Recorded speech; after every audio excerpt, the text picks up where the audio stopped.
তুফানগঞ্জে আকিক হাসানের নমিনেশন ঘিরে সিপিআইএম এ শক্তি প্রদর্শন, বর্ণাঢ্য শোভাযাত্রায় জনস্রোত।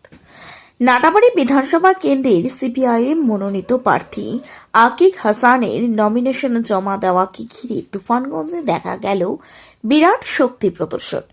এদিন এক বিশাল ও বর্ণাঢ্য শোভাযাত্রার আয়োজন করা হয়, যাতে অংশ নেয় অসংখ্য দলীয় কর্মী ও সমর্থক।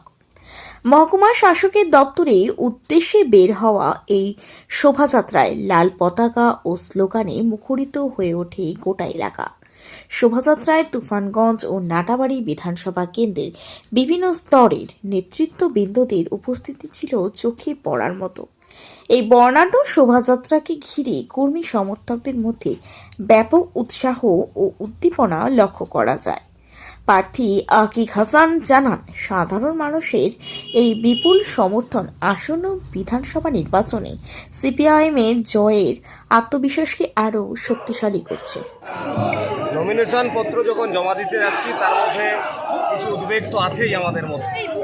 গোটা রাজ্যের মানুষ ভয়ঙ্কর বিপদের মধ্যে দাঁড়িয়ে তৃণমূল বিজেপি যৌথ পরিকল্পনা করে গরিব নিরীহ খেটে খাওয়া মানুষকে বাদ দেওয়ার একটা চক্রান্ত করছে। এই পরিকল্পনার প্ল্যানিং মাস্টার আরএসএস এবং মমতা যেটা আমাদের রাজ্যে বাস্তবায়িত করছে, গোটা রাজ্যের মানুষের কাছে আজকে স্পষ্ট হয়ে গেছে। নির্বাচন কমিশনের নিয়ম মেনে আমরা এখানে আজকে নমিনেশন জমা করতে আসছি, কিন্তু এটা আপনাদের সামনে জানাতে চাই, একজন বৈধ ভোটারকে বাদ দিয়ে নির্বাচন কমিশন নির্বাচন করতে চাইলে যা পশ্চিমবঙ্গের জন্য স্বাস্থ্যকর হবে না, দেশের গণতন্ত্রের জন্য স্বাস্থ্যকর হবে না। এই উদ্বেগের মধ্য দিয়েই আমরা আজকে নমিনেশন জমা করতে এসেছি। আমাদের রাজ্যে কৃষিতে এক ভয়ঙ্কর সংকট। গোটা রাজ্যের আলু চাষিরা আজকে ফুটপাতে বসে গেল। রাজ্যের সরকার সম্পূর্ণ নীরব, চূড়ান্ত দয়াহীন না হলে এ জিনিস হতে পারে না। আমরা বলেছিলাম 13.5 টাকা দরে আলু কিনতে হবে গোটা রাজ্যের আলু চাষিদের থেকে, কিন্তু আমরা লক্ষ্য করলাম এ রাজ্যের বুকে যিনি মমতা ব্যানার্জি মুখ্যমন্ত্রী, তিনি বললেন 9.5 টাকা দরে উনি আলু কিনবেন। তারপরে যেটা লক্ষ্য করলাম, গোদের ওপরে বিষ পড়া প্রাকৃতিক দুর্যোগ, ভয়ঙ্কর ক্ষতি হয়ে গেল আমাদের রাজ্যের কৃষি ব্যবস্থা। সেই জায়গায় দাঁড়িয়ে ক্ষতিপূরণের কোনো সম্ভাবনা আমরা লক্ষ্য করছি না।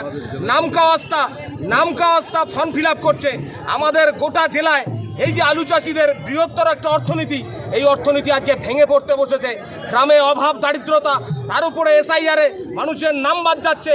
এই আবহে